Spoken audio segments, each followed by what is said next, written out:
আসসালামু আলাইকুম। হযরত মুসা আলাইহিস সালাম একবার কোনো কারণে একজন কিপ্তিকে হত্যা করেন। গ্রেপ্তার ও নিহত কিপ্তির হত্যার বিনিময়ে হত্যা করা ফেরাউনি পরিকল্পনার কথা অবহিত হয়। মুসা আলাইহিস সালাম মিশর ছেড়ে অন্যত্র গমনের সিদ্ধান্ত নেন। তাই অতি সম্পূর্ণ তিনি শহর থেকে বের হয়ে পড়েন। ফেরাউনি প্রহরীরা থেকে বের হয়ে পড়েন। খুনা করে জানতে পারলেন তিনি কোনো পথে কিভাবে শহর ত্যাগ করেছেন। শহর ছেড়ে কিভাবে ফেরাউনি লোকেদের দৃষ্টিসীমার বাইরে এসে তিনি সবিক নিঃশ্বাস পেলেন এবং আল্লাহর পাকের শুকর আদায় করেন। এখন যদি তার গ্রেপ্তার হবার ভয় তিরোহিত হয়েছে, কিন্তু এখন চিন্তা কোথায় যাবেন। এর আগে তিনি মিশরের বাইরে কোথাও যাননি। অবশেষে চিন্তা ভাবনা করে সিরিয়াস মাদাইন গমনের সিদ্ধান্ত গ্রহণ করেন। মাদাইন ফেরাউনের আয়ত্তের বাইরে, তদুপরি তথা বনি ইসরায়েল কিছু লোকেদের বসবাস করত, সুতরাং সেখানে গমন করাই নিরাপদ ভাবলেন। কিন্তু মাদাইনে যাবার রাস্তা সম্পর্কে তিনি অনভিজ্ঞ ও পরিস্থিতির কারণে কোনো পথের সন্ধান চাওয়া নিরাপদ নয়। উপরন্তু মাদাইনের পর্যন্ত পথ চলার কষ্ট। এতদিন রাজপ্রজাদের রাজকীয় পরিবেশে কাটিয়েছেন। কত কাদাচিরিত কোথাও যেতে হলে ঘোড়ায় চড়ে গেলে, সুতরাং দীর্ঘ পথ চলায় কষ্ট কখনো তাকে স্পর্শ করে নাই। সমগ্র পরিস্থিতি জানার ভাবনা ভেবে অবশেষে তিনি আল্লাহর প্রতি পূর্ণ মনোবিষণ করে দোয়া করলেন, আমার রব আমাকে জালেমদের থেকে মুক্তি দান করছেন। ইসকের অবস্থা পথ চলার শান্তি অপরিচিতজনিত পরিস্থিতি ব্যক্তি সম্পর্কে মহান আল্লাহর কাছে প্রতি পরিপূর্ণ নিবেদন করেন। আমি আশা করি আমার রব আমাকে সোজা সরল পথ প্রদর্শন করব। আল্লাহ তাআলা মুসা আলাইহিস সালামের দোয়া কবুল করলেন এবং আপনার কুদরতে এমন এক সোজা রাস্তা সরল পথে তাকিয়ে উঠিয়ে দেন, যেখানে ওঠার পর তার মনে হয় সব ভয়, চিন্তা, সংখ্যা, অস্থিরতা দূরীভূত হয়ে যায়। তিনি নিজেকে নিরাপদ ভাবছিলেন। শূন্য হাতে কোনো রকম পথে ছাড়াই মাদাইন পথে চলছেন। পথ চলার শান্তি ও ক্ষুধা তৃষ্ণায় তিনি দুর্বল অবসান। মাদাইনে তার পূর্বের পরিচিত কেউ নেই। সেখানে গিয়ে কোথায় উঠবেন, কে এই ভিনদেশী অপরিচিত যুবকদের আশ্রয় দিবেন ইত্যাদি ভাবছিলেন। তাই শান্ত ক্লান্ত অবসান দেহে পথ চলছিলেন। প্রচন্ড গরম, উত্তপ্ত বালুকাময় পথ কিছু, তবু তার বিশ্রাম বিরতি নাই।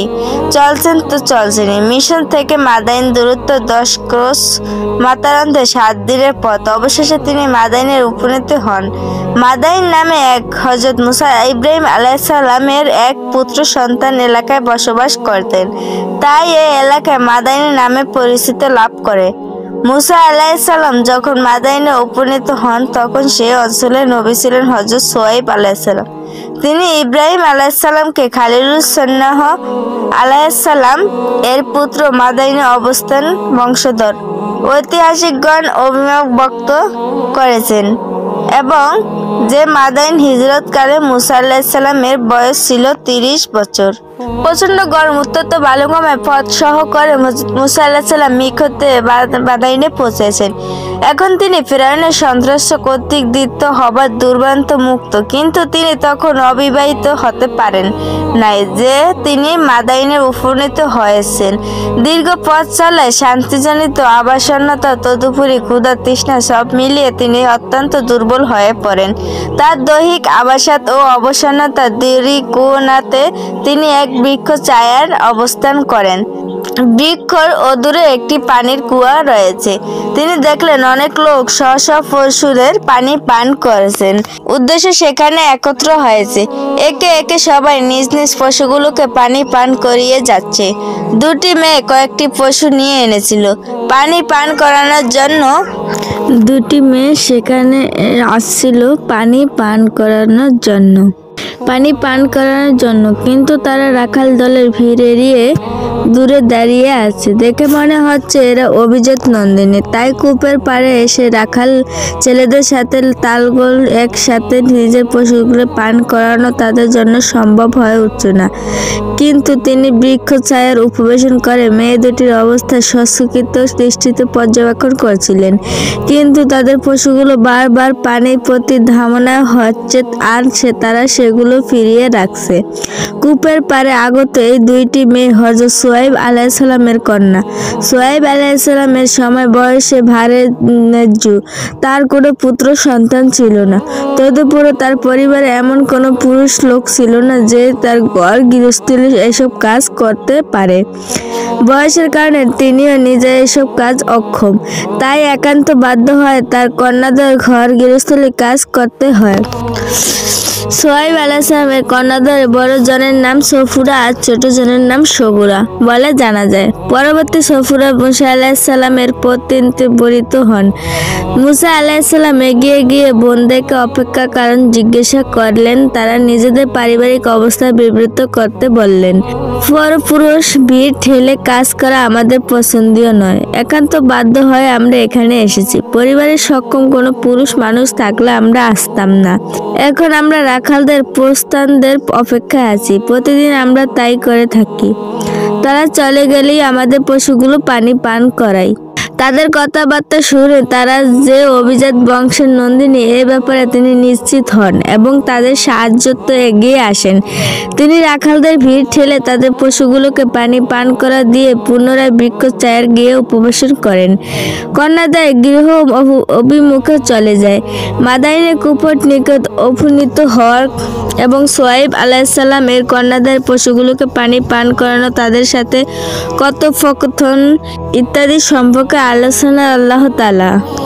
আর যখন তিনি মাদাইনের পানি কূপের নিকট উপনীত হন, তখন একদল লোক দেখতে পেলেন যারা নিজ নিজ পশুকে পান করাচ্ছে, আর তাদের পিছনে দুইজন স্ত্রী লোক দাঁড়ানো দেখলেন। তিনি মুসা আলাইহিস সালাম জিজ্ঞাসা করলেন, তোমাদের উদ্দেশ্য কি? তারা বলতো, যাবতীয় যে রাখাল তাদের পশুগুলো পানি পান করিয়ে দূরে সরে না যাবে ততক্ষণ আমরা পানি পান করব না, আর আমাদের পিতা অতিশয় বৃদ্ধ। পশুগুলো পানি পান করাতে এসে শুআয়ব আলাইহিস সালামের কন্যাদের অপেক্ষা কারণ সম্পর্কে আরেকটি বর্ণনা রয়েছে। তাদের বলা হয়েছে, যেদিন হযরত মুসা আলাইহিস সালাম মাদাইনে কূপের পাড়ে উপনীত হন, সেদিন শুআয়ব আলাইহিস সালামের কন্যাদের রাখালদের ভিড়ে তাদের সাথে সাথে আরেকটি কারণে তথ্য অপেক্ষা করতে হয়েছে। তা হচ্ছে রাখালরা নিজেদের পশুগুলো পানি পান করে যাবে, কূপের মধ্যে মুখে পাথর চাপা দিয়ে যায়। এই পাথরটি ছিল অত্যন্ত ভারী, এটি সরাতে 40 জন লোকের প্রয়োজন হয়, আর যে ঢাল দিয়ে পানি উঠতে হতো সেটি অন্যতম ভারী ছিল। বিদায় রাখালদের চলে যাবার পরও শুআয়ব আলাইহিস সালামের কন্যাদের কূপ রক্ষীদের আগমনের অপেক্ষা করতে হয়েছে। তারা এলে কূপের মুখের পাথর সরাবে এবং ঢোল দিয়ে পানি উঠিয়ে দিবে, এবং তবেই তারা নিজেদের পশুগুলো পানি পান করিয়ে ঘরে ফিরে যাবে। মুসা আলাইহিস সালাম দীর্ঘক্ষণ পর্যন্ত তাদেরকে অপেক্ষারত দেখে কারণ জিজ্ঞাসা করলে তারা রাখালদের ভিড়, কূপের পাথর এবং ভারী ঢোল পানি দিয়ে উঠাতো না পারার কথা ব্যক্ত করে। তাদের কথা শুনে মুসা আলাইহিস সালাম একই কূপের মুখে পাথর তুলে পানি উঠিয়ে দেন এবং কন্যাদের পশুগুলোকে পানি পান করিয়ে গৃহ অভিমুখে ফিরিয়ে যায়। মেয়ের দুঃখটি চলে যায় এবং মুসা আলাইহিস সালাম পুনরায় বৃক্ষ ছায়ায় গিয়ে বসে পড়েন। এক সময় তারা ক্ষুধা, তৃষ্ণা ও দৈহিক অক্ষমতা আবাসগ্রস্ত তীব্রভাবে অনুভব করতে থাকে। অনন্তর মুসা আলাইহিস সালাম তাদের শুআয়ব আলাইহিস সালামের কন্যাদের পশুগুলো পানি পান করালে অতঃপর তারা তথাহত সরে গিয়ে ছায়ায় বসলেন। তখন দোয়া করলেন, হে আল্লাহ, আমার রব, আমার প্রতি আপনি যে নেয়ামত পাঠান আমি তার মুখাপেক্ষী। মুসা আলাইহিস সালাম শুআয়ব আলাইহিস সালামের কন্যাদের পশুগুলোকে পানি উঠিয়ে দেবার পর তারা কোনো প্রকার কথাবার্তা ছাড়াই চলে গেল। মুসা আলাইহিস সালামের নৈতিক রুচি, সূক্ষ্মতা, মার্জিত আচরণ, চলন বলন, অন্যান্য দৈহিক শক্তি, সামর্থ্য ইত্যাদি গুণ বৈশিষ্ট্য তাদের দৃষ্টি এড়াতে পারে নাই, কারণ তারা পাথর সরানো, ঢোল বয়, পানি উঠানো, দৈহিক শক্তিমত্তা এবং তাদের কথাবার্তা নৈতিক রুচি শুদ্ধতার স্বাক্ষর পেয়েছে। ঘরে ফিরে দুই বোন ও অপরিচিত যুবকদের মাঝে পরিপুষ্ট গুণ বৈশিষ্ট্য নিয়ে আলাপ আলোচনা করেছিলেন। তাদের কথা হযরত শুআয়ব আলাইহিস সালামের কর্ণগোচর হয়, কেননা অন্য দিন তারা এত দ্রুত ঘরে ফিরতে পারে না। আজকে কি করে সম্ভব হলো তা জিজ্ঞেস করলেন। তারা পিতার কাছে ঘটনা সবিস্তারে সর্বদাই বিব্রত করলেন। তারা এও বললেন, যুবকটি অতুল দৈহিক শক্তি ও সুঠাম দেহের অধিকারী, পুণ্যবান আমাদের দ্বার। সুতরাং আমাদের মনে হয় এই যুবককে আমার ঘর গৃহস্থলীর কাজের জন্য রেখে দিলে ভালো হবে, কারণ যে কারণে কাজ সক্ষমভাবে সমাধান করার জন্য দৈনিক শক্তিমত্তা ও আমাদের আমদানকারী দুটি গুণ বিশিষ্ট সর্বাধিক প্রয়োজন। হযরত শুআয়ব আলাইহিস সালাম ও ঘর থেকে গৃহস্থলী কাজ সুষ্ঠুভাবে সমাধানের জন্য দৈহিক শক্তিমত্তা অধিকারী একজন আমানতার লোকের প্রয়োজন অনুভব করেছিলেন। কন্যাদ্বয়ের নিকট যুবকদের কথা জানতে পেরে তিনি তাকে ডেকে আনার জন্য কন্যা সফুরাকে পাঠান। শুআয়ব আলাইহিস সালামের কন্যা সফুরা অতি সংযতভাবে বেশ পাশে সমকালে প্রসারিত পদ্মারীতি রক্ষা করে মুসা আলাইহিস সালামকে ডেকে আপনার উদ্দেশ্যে গমন করেন। এর সম্পর্কে আল্লাহ তাআলা বলেন, তখন কন্যাদ্বয়ের একজন সজ্জলভাবে চলতে চলতে এলো এবং সে বলল, আমার আব্বা আপনাকে ডাকছেন। আপনি যে পানি পান করিয়ে দিয়েছেন তার বিনিময়ে প্রদানের জন্য মেয়েকে পাঠানোর সময় হযরত শুআয়ব আলাইহিস সালামের পানি পান করানোর বিনিময় প্রদান উদ্দেশ্যে মুসা আলাইহিস সালামকে ডেকে পাঠান নাই, বিনিময় প্রদান করেন ডেকেছেন। এটা শুআয়ব আলাইহিস সালামের কন্যার অনুমানিকভাবে উক্তি, তার কারা হযরত মুসা আলাইহিস সালামকে কর্মে নিযুক্ত করার প্রস্তাব করেছিলেন। তখন শুআয়ব আলাইহিস সালামের প্রস্তাবের প্রতি কোনো প্রকার সম্মতি প্রকাশ করেন নাই, তাই কন্যা অনুমান করেছেন সম্ভবত আব্বা এ যুবককে পানি পান করানোর বিনিময়ে প্রদানের উদ্দেশ্যে ডেকে পাঠিয়েছেন। কেননা কন্যারা আগে থেকেই দেখে আসছেন তাদের আব্বা কারো না কারো ন্যূনতম কোনো কাজ করলো বা কেউ নিজের থেকে কোনো সাহায্য সহায়তা করলে তিনি তার বিনিময়ে প্রদান করেন। পিতার আচরিত রীতিকে কন্যার বিনিময়কে প্রদানের কথা বলতে উদ্যত করেছেন, কিন্তু মুসা আলাইহিস সালাম বিনিময় প্রদানের কথা শুনে ভাবনায় পড়ে যান, কারণ তিনি তো কোনো বিনিময় লাভের আশায় কন্যাদের সহায়তা করেন নাই, বরং মানবিক দায়িত্ব পালন করেছেন মাত্র। আর মানবিক দায়িত্ব পালন করে বিনিময় গ্রহণ করা কোনো ভদ্র মানুষের রীতি হতে পারে না।